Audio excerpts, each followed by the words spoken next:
ఢిల్లీలో ముఖ్యమంత్రి రేవంత్ రెడ్డి మాట్లాడుతున్నారు. ప్రత్యక్ష ప్రసారం ద్వారా చూద్దాం. ప్రజల యొక్క వివరాలు సేకరించి వివిధ సామాజిక వర్గాల యొక్క నేపథ్యాన్ని, కులాలను గుర్తించి వాళ్ళ యొక్క socio economic, education, employment, political and caste survey, this is called సిపెక్.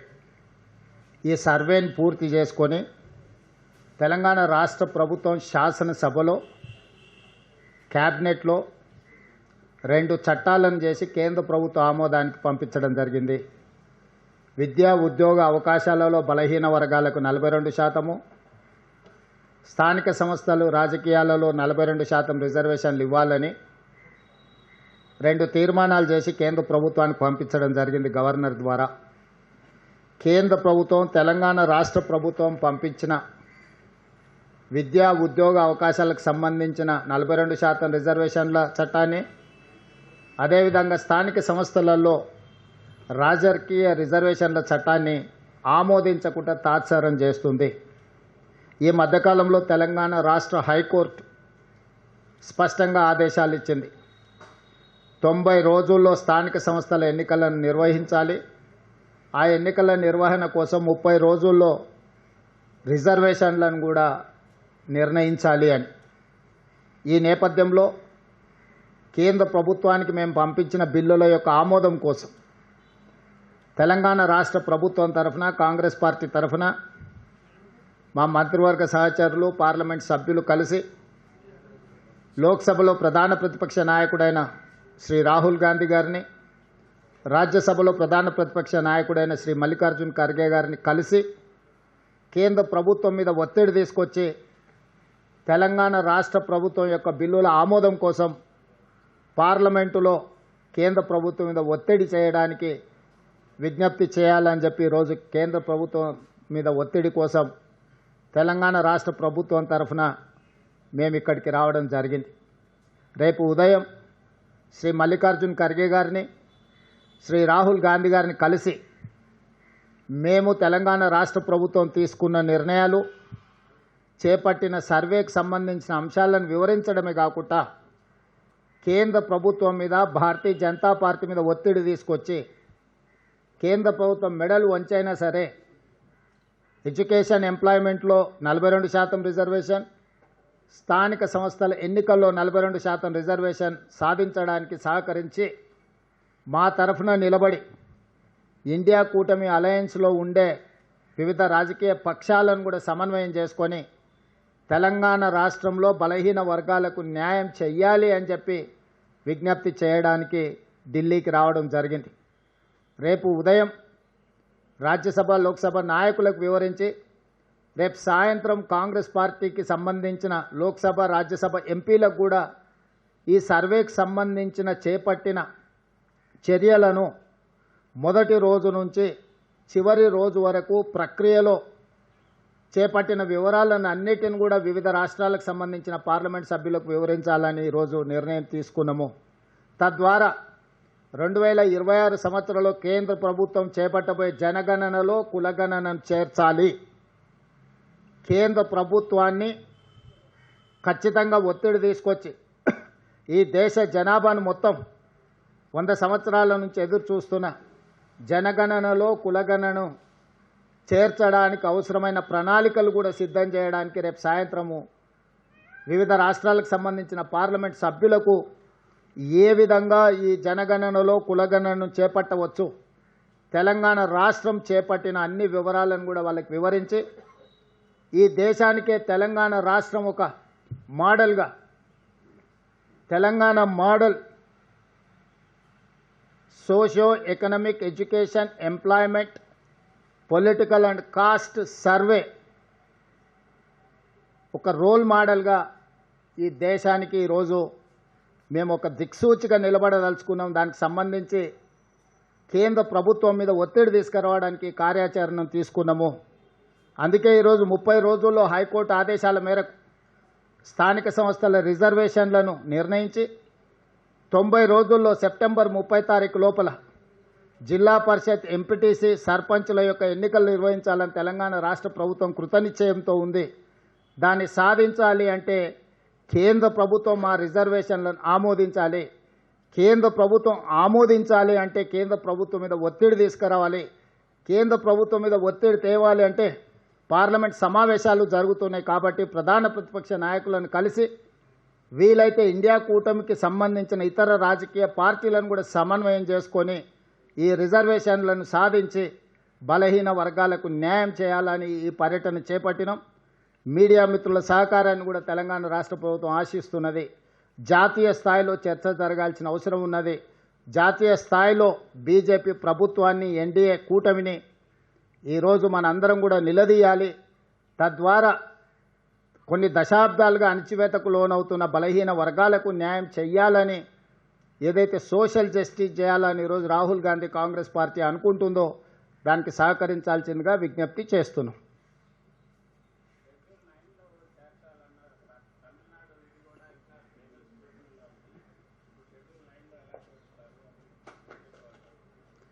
BJP వాళ్ళు వితండవాదం చేస్తున్నారు. శాసనసభలో చర్చ జరిగినప్పుడు బీజేపీ, బీఆర్ఎస్, ఎంఐఎం, సిపిఐ కూడా ఏకగ్రీవ తీర్మానానికి మద్దతు ఇచ్చింది. రాష్ట్ర బీజేపీ శాసనసభ్యులు ఒక పక్కన మద్దతు ఇస్తుంటే, కేంద్ర బీజేపీ తాత్సారం చేస్తుంటే, నూతనంగా నియామకం ద్వారా తెలంగాణ రాష్ట్ర అధ్యక్షుడిగా మారిన రామచంద్రరావు గారు మీరు ఎలా చేస్తారు, మీరు హామీ ఇచ్చుకుంటే మీరే చేసుకోండి, లేకపోతే ముస్లింలను రిజర్వేషన్ల నుంచి తొలగించండి అని చెప్పి వితండవాదం చేస్తున్నాడు. ఇవాళ బీజేపీకి ఒక రాజ్యాంగం, కాంగ్రెస్ పార్టీకి ఇంకొక రాజ్యాంగం లేదు. డాక్టర్ బాబాసాహెబ్ అంబేద్కర్ గారు ఇచ్చిన రాజ్యాంగం దేశ ప్రజలందరికీ ఒక్కటే. ఆ రాజ్యాంగానికి లోబడే ఈరోజు రిజర్వేషన్లు పెంచాలి అని అంటున్నాం. అదేవిధంగా భారతీయ జనతా పార్టీ తెలంగాణ రాష్ట్రానికి సంబంధించిన కిషన్ రెడ్డి నుంచి మొదలు పెడితే బండి సంజయ్ వరకు కేంద్ర మంత్రులుగా పనిచేస్తూ ముస్లిం రిజర్వేషన్లను మేము ఒప్పుకోము, తెలంగాణ రాష్ట్ర ప్రభుత్వం ముస్లింలను తొలగించే రిజర్వేషన్లను ప్రతిపాదిస్తే మేము మద్దతు ఇస్తామంటున్నా అని అంటున్నారు వాళ్ళు. అసలు వాళ్ళ అవగాహన ఉండి మాట్లాడుతున్నారో అవగాహన లేకుండా మాట్లాడుతున్నారో నాకు తెలీదు. కానీ నేను సూటిగా కిషన్ రెడ్డి గారిని, బండి సంజయ్ గారిని నేను ప్రశ్నిస్తున్నా. నరేంద్ర మోడీ గారు జన్మించిన రాష్ట్రం గుజరాత్, నరేంద్ర మోడీ గారు ప్రాతినిధ్యం వహిస్తున్న రాష్ట్రం మహారాష్ట్ర. భారతీయ జనతా పార్టీకి మూలాలలో ఉన్న సిద్ధాంతకర్తలైన ఆర్ఎస్ఎస్ కేంద్ర కార్యాలయం మహారాష్ట్రలో ఉంది. ఈరోజు గుజరాత్లో, ఉత్తరప్రదేశ్లో, మహారాష్ట్రలో 40-50 సంవత్సరాల నుంచి ముస్లిం రిజర్వేషన్లు అమలు జరుగుతున్నాయి. నిజంగానే మీరు ముస్లిం రిజర్వేషన్లను తొలగించాలి అని అంటే, తొలగించే ధైర్యం, చిత్తశుద్ధి మీకుంటే గుజరాత్ నరేంద్ర మోడీ పుట్టిన రాష్ట్రంలో ముస్లిం రిజర్వేషన్లు తొలగించండి. ఈ దేశ ప్రధానమంత్రిగా, పార్లమెంట్ సభ్యుడిగా ప్రాతినిధ్యం వహిస్తున్న ఉత్తరప్రదేశ్లో మీరు ముస్లిం రిజర్వేషన్లను తొలగించండి. మీ ఆర్ఎస్ఎస్ కేంద్ర కార్యాలయం మహారాష్ట్రలో మీరు ముస్లిం రిజర్వేషన్లను తొలగించి అప్పుడు తెలంగాణ రాష్ట్ర ప్రభుత్వానికి మీరు సూచన చేయండి. మేము 3 రాష్ట్రాలలో రిజర్వేషన్లు తొలగించినాం, తెలంగాణ రాష్ట్రంలో కూడా తొలగించాలని చెప్పి వాళ్ళు మాట్లాడితే అర్థం ఉంటుంది. వితండవాదం చేయడం ద్వారా వాళ్ళు సాధించేది ఏం లేదు. ఇది ముస్లిం రిజర్వేషన్లను అడ్డుకోవడానికి చేస్తున్న కుట్రగానే మేము భావిస్తున్నాం తప్ప ఇంకొకటి కాదు. నిజంగానే భారతీయ జనతా పార్టీ, అమిత్ షా గారు ఒక మాట చెప్పారు, కొన్ని దశాబ్దాల క్రితం నుంచే మేము ముస్లిం రిజర్వేషన్లు అమలు చేస్తున్నాం గుజరాత్లో అని ఒక ఇంటర్వ్యూలో. మరి ముస్లిం రిజర్వేషన్లు అమలు చేస్తున్నాం, భవిష్యత్తులో మేము అమలు చేస్తామని చెప్పిన అమిత్ షా గారిని భారతీయ జనతా పార్టీ నుంచి సస్పెండ్ చేస్తారా? కాబట్టి ప్రజల్ని తప్పుదోవ పట్టించి ఒక భావోద్వేగాలను రెచ్చగొట్టి రాజకీయ ప్రయోజనం పొందాలని ఎవరినో ఒకరిని, ఒక వర్గాన్ని అడ్డం పెట్టి వాళ్ళని సాకుగా చూపించి రిజర్వేషన్లు అడ్డుకోవాలనే ప్రయత్నము ఈరోజు భారతీయ జనతా పార్టీ చేయదలుచుకుంటే ప్రజలు తెలంగాణ రాష్ట్రం నుంచి పూర్తిగా తూర్చిపెట్టేస్తారు బీజేపీ పార్టీని. అందుకే ఈరోజు ఇట్లాంటి వితండవాదాలకు తావివ్వకుండా తెలంగాణ రాష్ట్ర ప్రభుత్వం అమలు చేయదలుచుకున్న 42% స్థానిక సంస్థల ఎన్నికల్లో రిజర్వేషన్ల బిల్లును కేంద్ర ప్రభుత్వం తక్షణమే ఆమోదించడం ద్వారా బలహీన వర్గాలకు అండగా నిలబడుతున్నామని వాళ్ళ పట్ల అభిమానాన్ని ప్రకటించుకోవాల్సిన అవసరం ఉంది. కాంగ్రెస్ పార్టీ డిమాండ్ చేస్తుంది.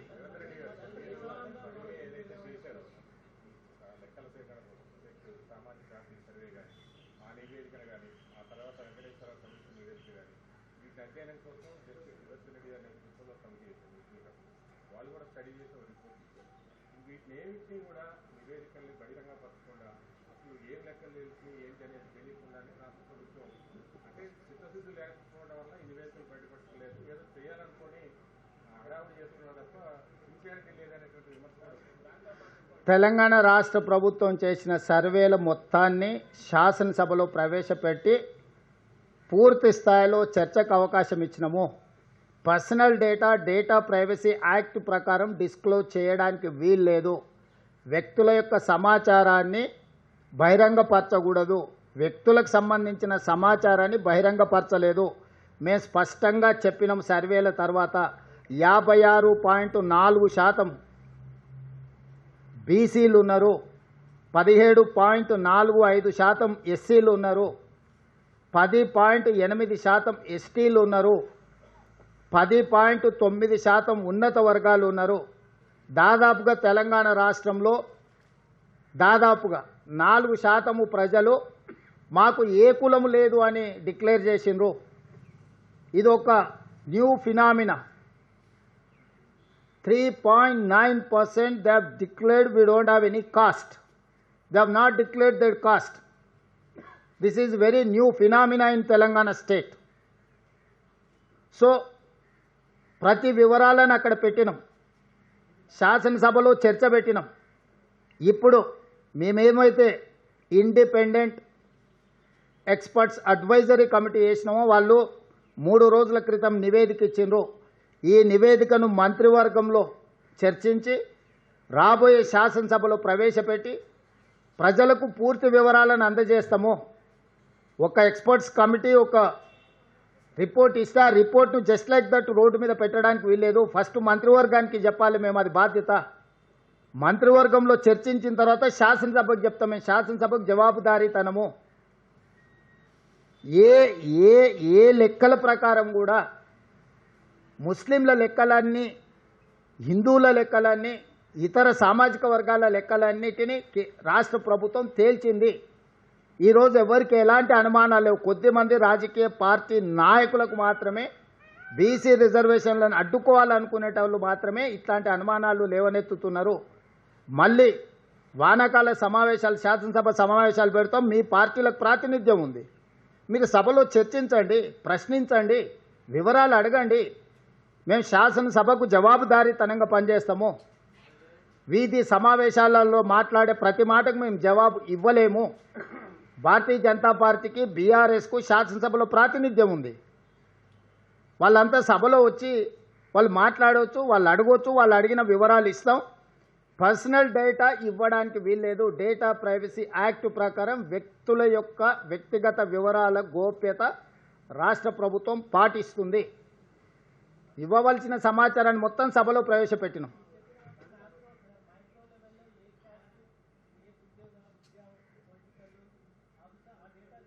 డేటా మొత్తం అఫీషియల్గా ఉన్నది, వాళ్ళకి యాక్సెస్ ఇస్తామని చెప్పినాము. పబ్లిక్ డొమైన్లో పెట్టేటప్పుడు మిగతా న్యాయపరమైన చిక్కులను కూడా చర్చించుకొని ఇవ్వాల్సి ఉంటుంది. ఇప్పుడు ఎనాలిసిస్ చేసి ఇచ్చిండ్రు వాళ్ళు. ఇప్పుడు ఎక్స్పర్ట్స్ కమిటీని అందుకే వేసినాం. కంప్లీట్ డేటా ఎనాలిసిస్ చేసి ఇప్పుడు నేను ఎలా చెప్పగలిగిన 3.9% they have declared as a no caste. మాకు కులమే లేదని 3.9% ఇచ్చిండ్రు. ఇదంతా డేటా ఎనాలిసిస్ చేసినాము. ఇది ఒక్కరోజు కోసం, ఒక్క సంవత్సరం కోసం చేసింది కాదు. అన్నిటినీ రేపు క్యాబినెట్లో చర్చించిన తర్వాత శాసనసభలో ప్రవేశపెడతాము.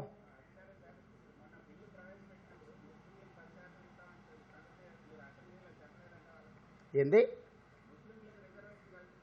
ఎవరు చెప్పిన? ముస్లింలకు అసలు రిజర్వేషనే లేదు. మత ప్రాతిపదికన 0 రిజర్వేషన్. అవగాహన రాహిత్యంతో మాట్లాడుతుండ్రు. ముస్లిం ప్రాక్టీస్, మతం అనేది నీ ఆచరణ. హిందూ మత సాంప్రదాయాలను పాటించే వాళ్ళు ఉన్నారు, ముస్లిం మత సాంప్రదాయాలను పాటించే వాళ్ళు ఉన్నారు, సిక్కు మత సాంప్రదాయాన్ని పాటించే వాళ్ళు ఉన్నారు, జైన్ మతాన్ని పాటించే వాళ్ళు ఉన్నారు, క్రిస్టియన్ మతాన్ని పాటించే వాళ్ళు ఉన్నారు. ఎన్నో రకాల మతాలను, సాంప్రదాయాలను పాటించే వాళ్ళు ఉన్నారు. బౌద్ధం కూడా స్వీకరించిన వాళ్ళు ఉన్నారు. ఇవన్నీ మాకు ప్రాతిపదికనే కాదు, వెనుకబాటుతనమే ప్రాతిపదిక. Socio economic, education, employment, political and caste survey ఇది.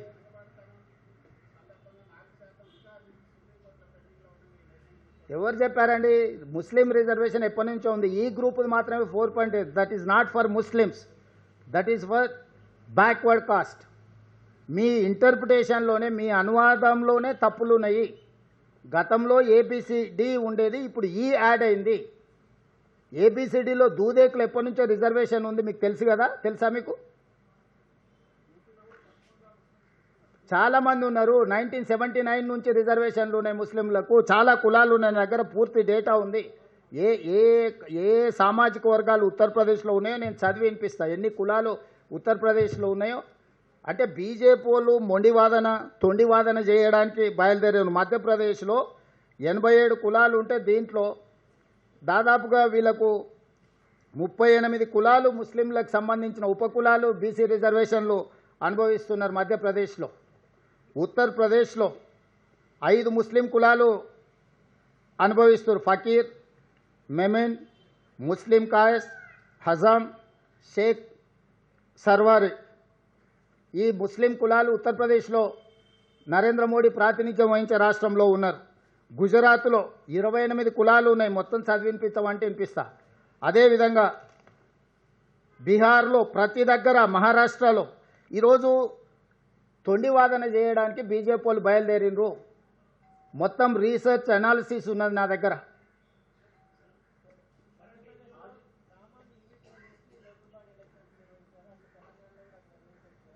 ఇప్పుడు చాలామంది చాలా చెప్తారు, నేను తెలంగాణ మోడల్ పాటించమంటున్నా. ఆయనకు ఓరుకో మధ్యప్రదేశ్ పసంద్ అయిన, మీకు చికెన్ బిర్యానీ ఇష్టం ఉంటే పక్కలో ఉన్న ఆయనకు మటన్ బిర్యానీ ఉంటుంది, ఈయనకి ఎగ్ బిర్యానీ ఇష్టం ఉంటుంది. నీకు ఇష్టమైంది అందరు తినాలంటే కుదరదు కదా. Telangana is one of the best model, latest model. Telangana is the role model for the country. You have to adopt Telangana model. That's all. That is what my advice to prime minister. ఏది అమలు చేయకపోతే చెప్తాం, పార్లమెంట్లో చెప్తాం. అమలు చేయకపోతే వ్యూహం ఉంటుంది కదా. రైతు వ్యతిరేక 3 నల్ల చట్టాలు తీసుకొచ్చాడు మోడీ, అమలు చేయను అన్నాడు. అమలు చేయనంటే ఏం చేసినాం? బీజేపీ మెడలోంచి అమలు చేయించి, రద్దు చేయించి, దేశ రైతులకు క్షమాపణ చెప్పించినాం నరేంద్ర మోడీ తోటి. మొదట్లో వాళ్ళు అట్లనే అంటారు, బిగుసుకుంటారు. మేము కులగణన చేయమన్నారు. సుప్రీంకోర్టులో పోయి అఫిడవిట్ ఫైల్ చేసిండ్రు, మేము కులగణన చేయము అని. చివరికి ఇప్పుడు కులగణన చేస్తామన్నారు, ఆదేశాలు ఇచ్చిండ్రు. అనడం పారిపోవడం అనేది బీజేపీకి సహజంగా ఉండే లక్షణమే కదా. అన్న ఇప్పుడు ఈ ఆర్డినెన్స్ పరిస్థితి అండి, ఆర్డినెన్స్. సో ఎస్,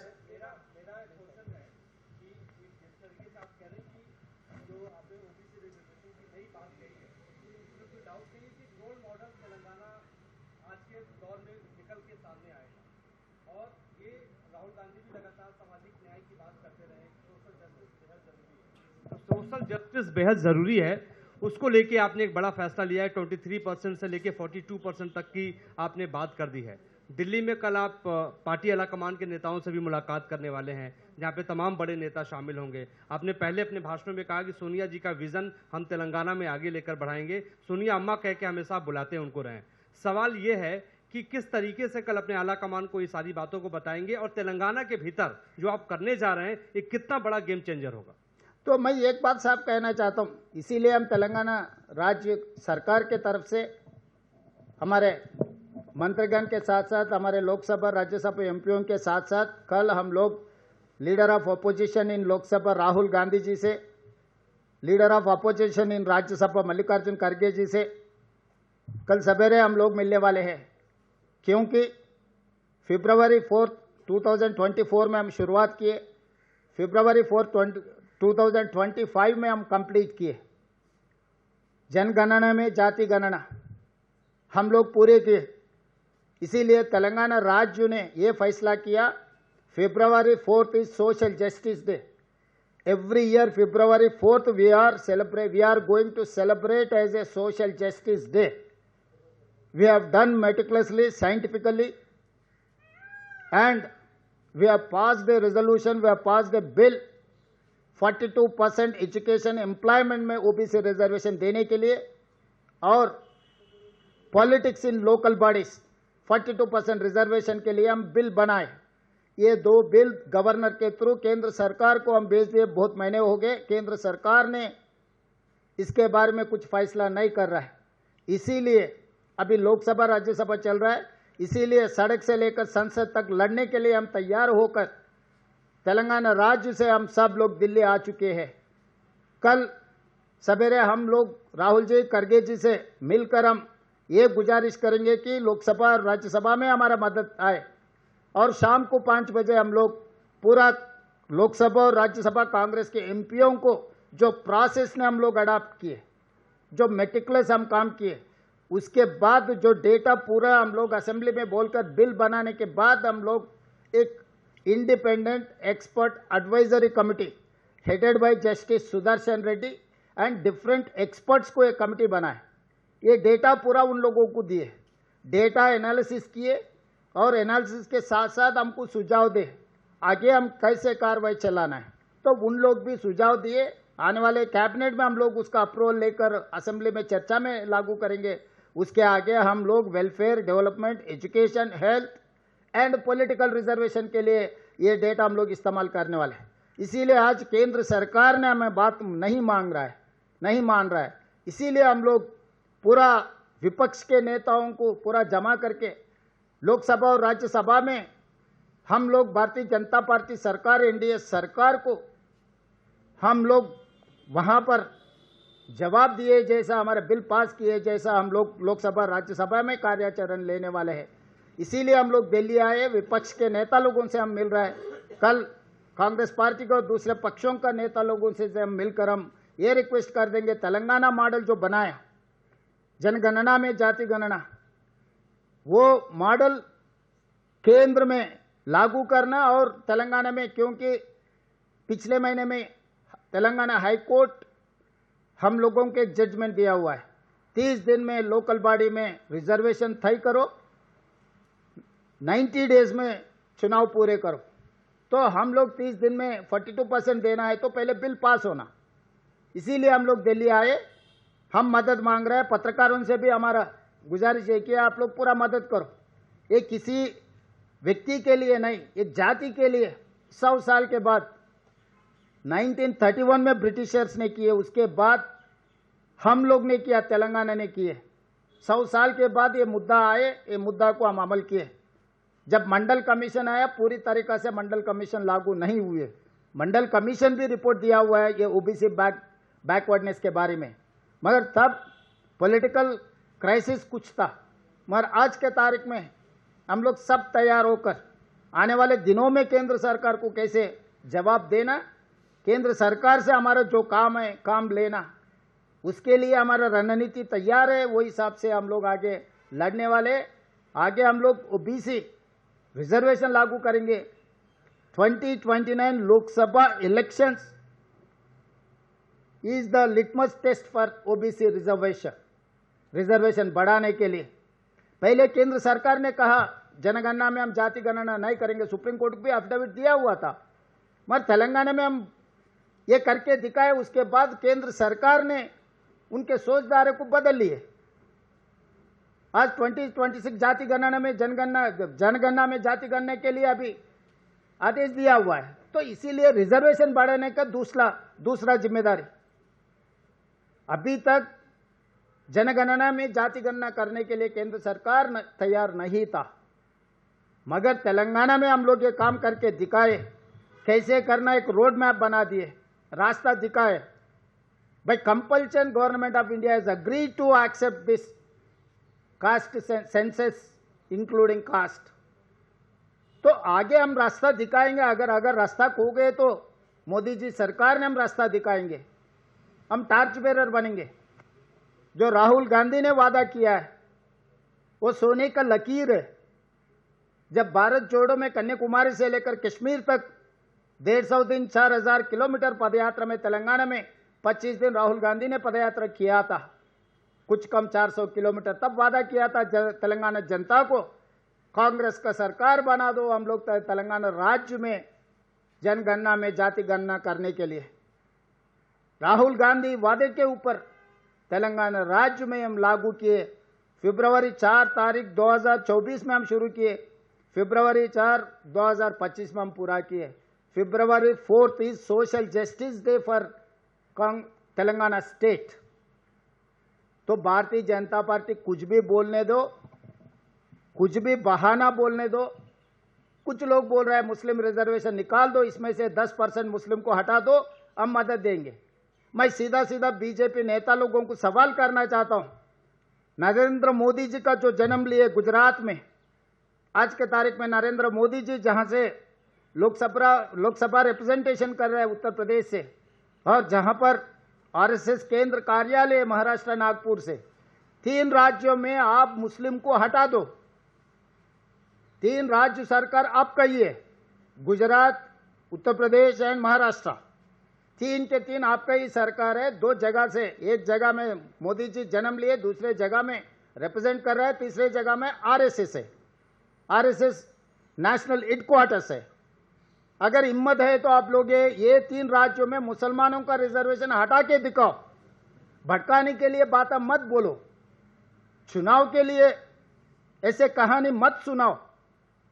ओबीसी जागरण हो गए, अब ओबीसी रिजर्वेशन देने के लिए तैयार नहीं है, ओबीसी को न्याय करने के लिए आप लोग तैयार नहीं है, इसीलिए मुसलमान का बहाना लेके चलाने के लिए कोशिश कर रहे। ये ऐसा नहीं चलेगा। हम लोग लोकसभा राज्यसभा में आपको पकड़ लेंगे, आपसे ये काम लेकर ही रहेंगे। नहीं है तो सरकार में जो है, सरकार को हम दरखास्त रखेंगे। सरकार में जो कुर्सी में बैठा है वो नहीं सुने तो कुर्सी से उतार दे के हमारे नेता को कुर्सी में बैठकर बिठा के हम लोग ये काम कर देंगे। सर, राष्ट्रपति गवर्नर దగ్గర పెండింగ్ లో ఉన్న బిల్లులు ఆర్డినెన్స్ పరిస్థితి ఏంటి sir? What is the status? అదే కదా చెప్పిన, అదే కదా ఇవ్వాల్సింది. ఏదో ఎక్స్ప్లెనేషన్ అడిగారు సెంట్రల్ స్టేట్ గవర్నమెంట్ అని అడిగారు. ఒక నిమిషం చెప్పండి. వాళ్ళ పిచ్చోళ్ళ, వాళ్ళకి ఏం తెలుసు? పిచ్చోళ్ళ గురించి ఏంది మనం మాట్లాడుకునేది? ఎవడు చెప్పిండంట వాళ్ళకు? ఎవడు చెప్పిండంట? ఇక దాసోత్సవం గురించి కూడా నువ్వు చర్చ చేస్తున్నావు అంటే కొంచెం నీ స్టేటస్ని చెక్ చేయించాలి. వాళ్ళు క్లారిఫికేషన్ అడిగింది. అది ఆల్వేస్ నువ్వు ఏ బిల్లు పంపించినా సమాచారం అడుగుతారు, దానికి సంబంధించిన వివరాలు అందించడం అయిపోయింది. అది ఇప్పుడు కేంద్ర ప్రభుత్వం నిర్ణయం తీసుకోవాలి. ఒకవేళ ఆ డీటెయిల్స్ ఉన్నాయి, అవి ఇస్తాం. వాళ్ళు ఏం అడిగినా నిన్న బీజేపీ ఒకవేళ అదే మేము పంపించిన సమాచార లోపం ఉంటే ఆ పాయింట్ చెప్పేటోళ్ళు, అది చెప్పట్లేదు. ఒక ఎమోషనల్ ఇష్యూ తీసుకొచ్చి చెప్తున్నారు, ముస్లింలను తొలగిస్తే మేము మద్దతు ఇస్తామని. అది అర్థం లేని వాదన, అర్థం లేని వాదన. ముస్లిం పేరు మీద రిజర్వేషనే లేదు, ఇచ్చేదే లేదన్నప్పుడు చెప్పేది ఎవరు? ముస్లింలకు రిజర్వేషనే ఇవ్వడం లేదు, వెనుకబాటుతనం ప్రాతిపదికన రిజర్వేషన్లు ఇస్తున్నాము. ఆ వెనుకబాటు ప్రాతిపదికన నువ్వు ఏ ప్రాక్టీస్ అయినా చేయొచ్చు. నువ్వు క్రిస్టియన్ ప్రాక్టీస్ చేస్తున్నావా, నువ్వు ముస్లిం ప్రాక్టీస్ చేస్తున్నావా, నువ్వు సిక్ చేస్తున్నావా, జైన్ చేస్తున్నావా, లేకపోతే బుద్ధిజం తీసుకున్నావా, లేకపోతే హిందూయిజంలో నువ్వు ఉన్నావా, it is nothing to do with our reservation. Reservation is based on the socio economic, education, employment, political and cost. This is nothing to do with religion. There is no such reservation for religion. They have to understand that. If such thing is real, I am asking a question. Bharatiya Janata Party, go and remove in Gujarat Muslims from reservation OBC and Uttar Pradesh as well Maharashtra.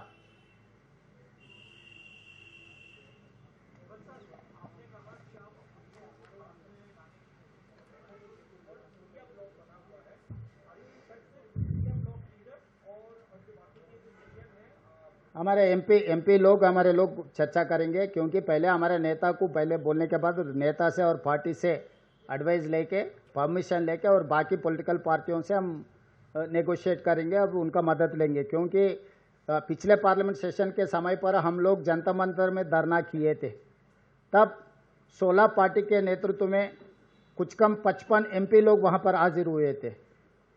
तो अभी भी हम लोग coordination करने के लिए NCP, DMK, MIM, RJD, बहुत सारे पार्टी, कम्युनिस्ट पार्टी, बहुत सारे पार्टी के नेता लोग, खासकर पार्लियामेंट मेंबर्स जंतर मंतर धरना में हमारे मदद किए।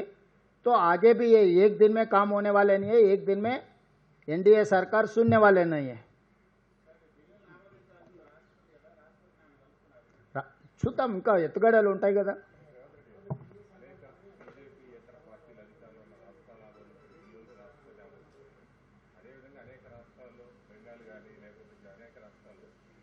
రాష్ట్ర ప్రభుత్వాలు చేసినటువంటి అసెంబ్లీ తీర్మానాలు గవర్నర్లు కూడా అమలు చేస్తారు. ఇప్పుడు బిల్ ఏమో రాష్ట్రపతి దగ్గర ఉంది, ఆర్డినెన్స్ ఏమో గవర్నర్ దగ్గర ఉంది. మరి ఈ రెండు ఆర్డినెన్స్ పెట్టింది వేరు. మీరు అదే పాత్రికేయ మిత్రులు కూడా పూర్తి స్థాయిలో సమాచారాన్ని సేకరించకుంటే ఈ రెండింటికి లింక్ పెడుతున్నారు. ఆర్డినెన్స్ 2018లో చంద్రశేఖరరావు గారు తెలంగాణ రాష్ట్రంలో బీసీలకు 50% రిజర్వేషన్లను లిమిట్ చేస్తూ చట్టం చేసిండు. మేము ఆ లిమిటేషన్ తొలగించడానికి ఆర్డినెన్స్ పంపించినాము. 42% రిజర్వేషన్లు విద్యా ఉద్యోగ అవకాశాలలో రాజకీయ రిజర్వేషన్లు పంపించిన బిల్లులు వేరు. 2018లో తెలంగాణ రాష్ట్రంలో చంద్రశేఖరరావు గారు రిజర్వేషన్లను 50% పరిమితి చేస్తూ పంచాయతీరాజ్ చట్టాన్ని సవరించిండు. 50% కంటే ఎక్కువ రిజర్వేషన్లు ఇవ్వకుండా చంద్రశేఖరరావు గారు బీసీలకు అన్యాయం చేసిండు చట్టం చేయడం ద్వారా. ఆ చట్టాన్ని తొలగించడానికి మేము ఆర్డినెన్స్ తెచ్చినాం. ఎందుకంటే మాకు హైకోర్టు ఆదేశాలు ఇచ్చింది, మీరు తక్షణమే 30 రోజుల్లో రిజర్వేషన్లు నిర్ణయించండి, 90 రోజుల్లో స్థానిక సంస్థలు ఎన్నికలు చేయండి అని తెలంగాణ రాష్ట్ర హైకోర్టు ఆదేశాలు ఇచ్చింది. కాబట్టి ఈ ఆదేశాల నేపథ్యంలో మేము చంద్రశేఖరరావు పంచాయతీరాజ్ చట్టంలో పెట్టిన నిబంధనను తొలగించడానికి మాత్రమే ఆర్డినెన్స్ ఇచ్చినాము. మేము గతంలో చేసిన 42% reservation education employment and political service, these 2 bills separate from this ordinance. దానికి దీనికి ఎలాంటి వివాదం లేదు, చిక్కు లేదు, ప్రతిబంధకము లేదు. ఆర్డినెన్స్ లో సబ్ కేటగరైజేషన్ చేశారా సార్? ఆర్డినెన్స్ లో సబ్ కేటగరీ దేంట్లో మీరు తీసుకొచ్చిన ఆర్డినెన్స్ లో దేంట్లో సబ్ కేటగరైజేషన్ చేయలే, ఉన్నది ఉన్నట్టుగానే దాంట్లో ఉన్న సబ్ కేటగరైజేషన్ అని ఇంతవరకు రిజర్వేషన్ల మీద చర్చనే లేదు. కామారెడ్డి డిక్లరేషన్ కాంగ్రెస్ పార్టీ చేసింది సబ్ కేటగరైజేషన్. ఆ పర్సంటేజ్ వచ్చినాక అప్పుడు సబ్ కేటగరైజేషన్ మీద పోదాం. మీకు బ్లాంకెట్గా ఒక కోటా అలాట్ అయిన తర్వాత సబ్ కేటగరైజేషన్ ఎట్లా చేయాలా, ఏం చేయాలని దాని మీద కూడా ఒక ఎక్స్పర్ట్ ఒపీనియన్ తీసుకోవాలి. ప్రతి వాళ్ళు మేము అత్యంత వెనుకబాటుతనంతో ఉన్నాం, మా రిజర్వేషన్లు పెంచాలంటారు. ప్రతి వాళ్ళు ఒక నెంబర్ చెప్తున్నారు. సో ఇప్పుడు ఈ డేటా ముందర పెట్టుకొని అన్ని రకాల ఎనాలిసిస్ చేసినాం. ఇప్పుడు ఇండిపెండెంట్ ఎక్స్పర్ట్స్ అడ్వైజరీ కమిటీ ఇచ్చిన నివేదికను సభలో పెట్టి చర్చ చేసి తద్వారా మీ అభిప్రాయాలు అందరూ కూడా పరిగణలోకి తీసుకుంటాం. వాళ్ళకి చిత్తశుద్ధి లేదని, అఖిలపక్షానికి నాయకుడు లేడు, ఆయన నిద్రపోతున్నాడు పాపం. పిల్లలేమో ఉబలాట పడుతున్నారు. ఆ పిల్లలకేమో కోతులకు కొబ్బరికి చెక్క దొరికినట్టు ఆయన ఇంట్లో వండుకోవడంతో ఆ కుర్చీలో కూర్చున్నామని ఆ కోతులన్నీ దుంకులాడుతున్నాయి. ఆ కోతులను పెట్టుకొని ఏడిగిపోతావు. తాను జడివిన కోతి వనం వల్ల జడిచాయని వెనకటికో సామెత ఉంది, తెలుసు కదా. ఇంకో తోకపారితే అయినా ఆయన చెప్పిన మేము సహకరించమని ఇంకెవరిని తెచ్చుకోవాలి. ఎంఐఎం ఎట్లాగో ఎంపీ ఉన్నాడు పార్లమెంట్లో, ఆయన సహకారం ఎట్లాగో రేపు తీసుకుంటాము.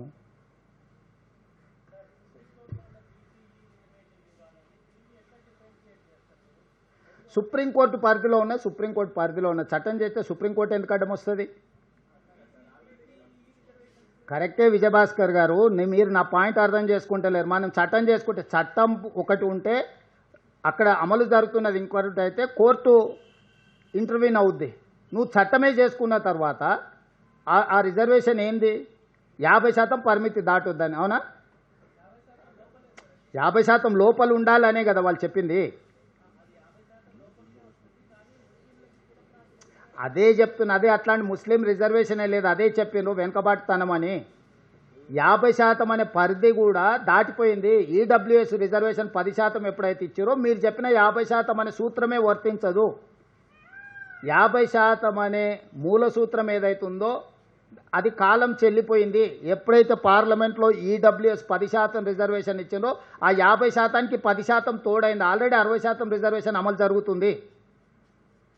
కాబట్టి ఈరోజు 50% లోపల ఎస్సీ ఎస్టీలు తీసేసి మిగిలింది ఓబీసీలకు ఇవ్వాలనేది. ఆ ఓబీసీలలో 4 క్యాస్ట్ల బదులు 5 అయినాయి, 5 వర్గాలు అయినాయి, ABCDE. చెయ్యొచ్చు, ఎవరైనా చేయొచ్చు, కోర్టులో ఉంది. దాన్ని మనమేం చేస్తాం? అపోహలు ఉంటాయి కొన్నిసార్లు, మీరు చాలా విషయాలలో అపోహలు ఉంటాయి. ఆ అపోహలలో వాళ్ళు కోర్టు డిసైడ్ చేస్తారు, మనమేం చేస్తాం దానికి? ఆల్రెడీ కోర్టుకు సబ్జ్యూడిస్ అయిన ఇష్యూస్లో మీరు మాట్లాడడానికి ఏం లేదు, నేను మాట్లాడడానికి ఏం లేదు. కొంతమంది వితండవాదులు ఎప్పుడు కొన్ని వాదిస్తుంటారు, దాన్ని కోర్టే జవాబు చెప్తుంది. మీరు చెప్పలేరు, నేను చెప్పలేరు. నేను ఒకవేళ సుప్రీంకోర్టు చీఫ్ జస్టిస్ని అయితే డెఫినెట్గా చెప్తా మీరు అడిగింది. నేను చీఫ్ మినిస్టర్ని కాబట్టి ప్రభుత్వంలో చేసేది మాత్రమే చెప్పగలను.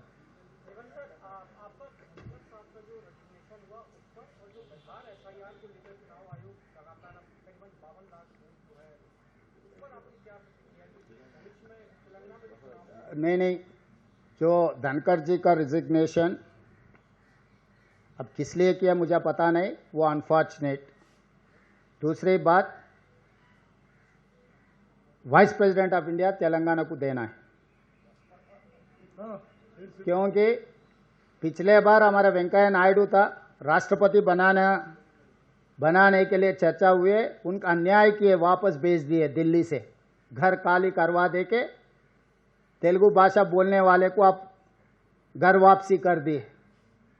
तो उसको सुधारने के लिए हमारे बंडारू दत्तात्रेय जी का खाली हरियाणा गवर्नर का जिम्मेदारी खत्म हो गए, और बंडारू दत्तात्रेय जब केंद्र मंत्री था, उनका केंद्र मंत्री खींच लेके किशन रेड्डी को दे दिए। हमारा बंडी संजय जी अध्यक्ष था, आज ब्राह्मण रामचंद्र राव को दे दिए। तो साउथ और खासकर तेलंगाना में जितने भी ओबीसी है, सबका गला काट दिए एनडीए ने। सो सौकुन माफ करने के लिए दत्तात्रेय जी को वाइस प्रेसिडेंट बनाया तो ठीक रहता है, क्योंकि तेलंगाना को आप इतना अन्याय नहीं कर सकते। देश में हिंदी के बाद दूसरी भाषा तेलुगु ज्यादा बोलने वाले, पहला हिंदी है, दूसरा तेलुगु है, तीसरा बंगाली है। तो साउथ पर्टिकुलर तेलुगु हमारे लोगों को अन्याय किए। मैं एनडीए सरकार से ये डिमांड कर रहा हूं, क्योंकि ओबीसी का चर्चा बहुत तेजी से चल रहा है। ओबीसीओं का केंद्र मंत्री था दत्तात्रेय, गला काट दिए। बंडी संजय जी अध्यक्ष था, उनका भी गला काट दिए। तो इसीलिए दत्तात्रेय जी को अगर वाइस प्रेसिडेंट बनाया तो थोड़ा बहुत आपका गुनाह कुछ माफ हो जाएंगे। అది నాకు తెలీదు, నేను తెలంగాణ ప్రజల తరఫున ఒక ఓబీసీకి న్యాయం చేయాలి, దత్తాత్రేయ గారికి న్యాయం చేయాలని చెప్తున్నా। అప్పుడు భారతీయ జనతా పార్టీ ఎన్డీఏ ప్రభుత్వము యూపీఏ పక్షాలను సంప్రదించినప్పుడు అప్పుడు పార్టీ నిర్ణయం తీసుకుంటుంది। పార్టీ నిర్ణయాలను ఎన్డీఏ కూటమి నిర్ణయాన్ని ప్రకటించడానికి నేను ఇక్కడ లేను। తెలంగాణ ప్రజల పక్షాన తెలంగాణకు ప్రాతినిధ్యం ఉండాలి। ఢిల్లీలో ఎదిగిన మా ప్రాంత నాయకత్వాన్ని కేంద్ర ప్రభుత్వము ఎన్డీఏ పూర్తిగా తలలు కోసేసి నాయకత్వమే లేకుండా చేసే ప్రయత్నం చేస్తున్నారు। ఇది ఒక కుట్ర। ఆ కుట్ర తెలంగాణ ప్రజలు గమనిస్తున్నారు కాబట్టి దత్తాత్రేయ గారు లాంటి వాళ్లకు వైస్ ప్రెసిడెంట్ ఇస్తే సౌమ్యుడు, అందరు ఆమోదయోగ్యం ఉంది। మొన్నటికి మొన్న ఉన్న గవర్నర్ పదవి కూడా దత్తాత్రేయ గారిని తొలగించారు। హర్యానాకు ఉన్న దత్తాత్రేయ గారు గవర్నర్ పదవి కూడా తొలగించారు కాబట్టి వారికి ఉపరాష్ట్రపతి పదవి ఇవ్వడం ద్వారా తెలంగాణ ప్రజల యొక్క ఆత్మగౌరవాన్ని మోడీ గారు గౌరవించాలని నేను డిమాండ్ చేస్తున్నా।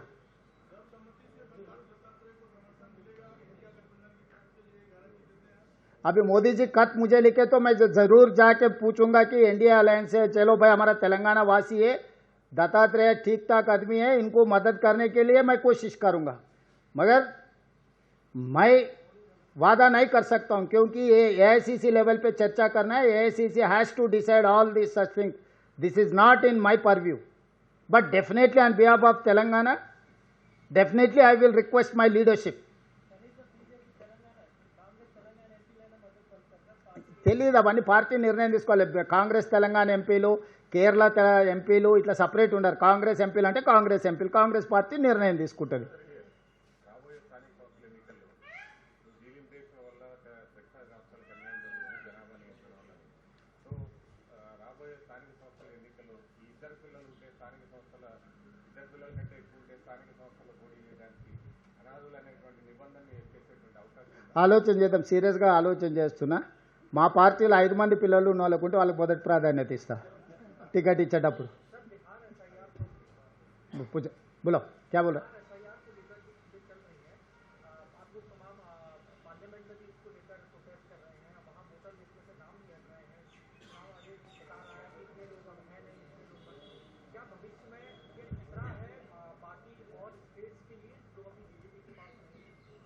जरूर खतरा है। जब तक बीजेपी कुर्सी में है तब तक खतरा है देश को। इसमें अब हर चीज़ के लिए नया नया सवाल करने का जरूरी नहीं। महाराष्ट्र में हम देख चुका है, आने वाले महाराष्ट्र जो प्लानिंग है, प्रोसेस है, बिहार में अमल करने के लिए कोशिश कर रहा है।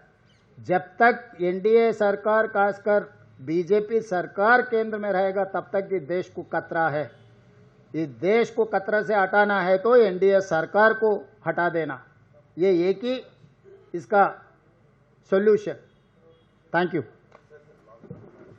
लास्ट